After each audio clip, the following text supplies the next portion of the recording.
Dit is Oceanzailing, de podcastaflevering 42... met een speciaal interview met Conrad Colman... die tijdens de North Sea Regatta Scheveningen aandeed. Well, today, listeners, our podcast. Today we are on board of the IMOCA of Conrad Colman, and he's in Scheveningen. He's making a tour, and we are very happy to see him here. Maybe he stays over for the North Sea Regatta, be big part of the parties, and let's see what he has to tell.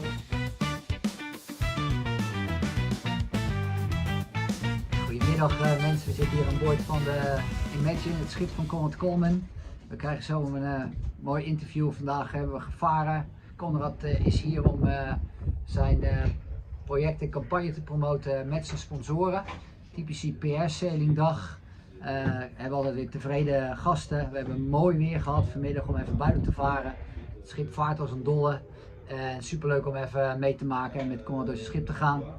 Ik heb net wat probleempjes samen met hem opgelost. We hadden een kapotte AIS, die hebben we even gerepareerd. En er was er nog een klein probleempje met de motor, zijn we mee bezig geweest. Zo zie je op zo'n schip als dit altijd diverse klusjes. Ja, en het is natuurlijk geen schip wat je niet kent, hè? Want je hebt hier natuurlijk ook nog best wel al wat aan verbouwd. Ja, zeker. In het begin, kijk, er komt Conrad erbij. In het begin heb ik meegeholpen. Conrad, nice to have you in our broadcasting. Oh, hey, buddy. Live. Have a seat next to me. I'm actually here this time. Yeah, you're actually here in the Netherlands, in my home port. Exactly. We've been here doing some PR sailing with my sponsor MS Amlin. And so we've had 2 days here in, I'll try and pronounce it correctly, Scheveningen. Scheveningen, almost there, almost there. Nice. And so 2 days done, 1 more day to go.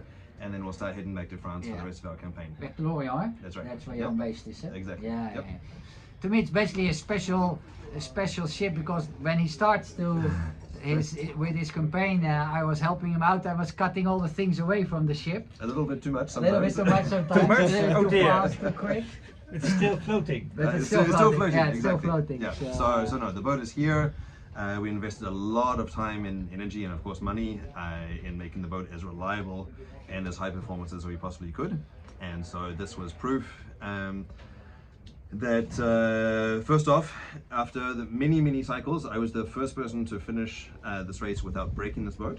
And so in 5 attempts in the Vende Globe, 2 times it's finished, once with me and the only time that it didn't break.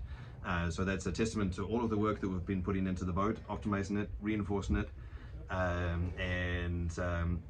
And the fact that I finished 13 minutes behind Jean Le Cam, who had a brand new boat. Exactly. It's a testament to the work that we had done. And you changed quite a bit. You made quite a big amount of choices to make it faster again. You made some very clear choices. Absolutely. So we structurally we had to change the keel because the initial one cracked, and so you never want to be going offshore with a broken keel. Exactly. And then once we made that decision, then the rules allowed us to modify all of the ballast systems on board. That's what I helped you also with. Exactly. Taking out the ballast tanks and making it lighter and putting the weight in the good place. Exactly. And that was a huge amount of work, really. We cut out the boat, took out the weight in the bad place, built new ballast volumes out on the sides. We built a new roof, this one here, and so at the moment Ysbrand is sitting in the command post. And so just to give you the lean back, let's have a look. So we've got a primary winch sitting right here, and so for easy sheet for trimming, easy sheeting, trimming and easing, and then underneath a very big window here that allows us to look up at the mainsail. Yeah, it's not only nice, but it's also for the non-sailors so important to know where to look, how to look, to keep in control, and to know when something is wrong, that you can easily see it. It wasn't there before. This whole roof was not here at all. Oh, right. So we built a new one. And then we built this windscreen here to have a really clear vision forwards. And then the advantage is that you can sit on the windward side when you're trimming here. You can sit on the windward side when you're driving and looking forwards, and then you can go to the leeward side and trim. And the thing that you need to understand is that these boats send up so much spray, it's really hard to actually see forwards. Right. And so it's important to be able to look clearly from behind a window, to look at the trim, and really be able to focus on that. So having a window here brings performance. Yeah. And then we're sitting here next to the controls for the keel and also the autopilot. So we have the basic BNG autopilot here, and then the more advanced Pixel pilot here, and then this one here is for the canteen keel. Wow. Mechanism, and so it's great because everything is super compact, easily at hand. Yeah. You have a winch immediately next to you. You have all of the controls, great vision. It's fantastic. I'm very happy with the boat. Good improvements.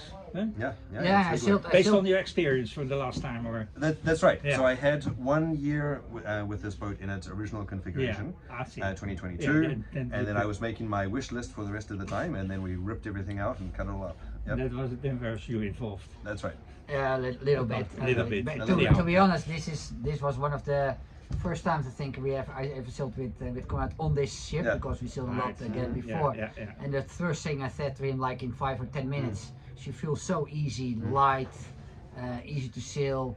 You can see she picks up speed so easy. Really well. Lovely boat.